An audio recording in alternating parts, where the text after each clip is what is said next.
রমজান এলেই কেন যেন মনে হয় আমি এখনো সেই বাসাতেই আছি।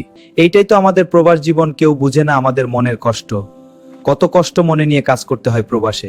রাকিব থাকলে এখন বলতো, মা আজকে বেগুনি একটু বেশি বানাও। ভাইয়া থাকলে ইফতারটা আরো মজা হতো। আসসালামু আলাইকুম মা, সবাই কেমন আছো? বাবা আমরা ভালো আছি, তুই কি? হ্যাঁ মা, এখন খাবো, তোমরা শুরু করো। আমিন। হ্যালো মা, কেমন আছো? বাবা কেমন আছে? ইফতারের সময় হয়ে ইফতার শেষ করে আবার কাজে যেতে হবে, সময় কম রাখি, ভালো থেকো।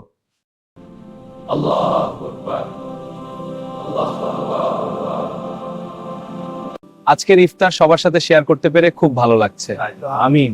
এতদিন আজকের বাসায় ইফতার একা একা সবার সাথে ইফতার শেয়ার করতে করতে গেলে পেরে বাড়ির খুব কথা ভালো খুব লাগছে। মনে পড়তো। আজ আমিন। সকলে মিলেমিশে আজকের একসাথে ইফতার ভালো সবার লাগছে।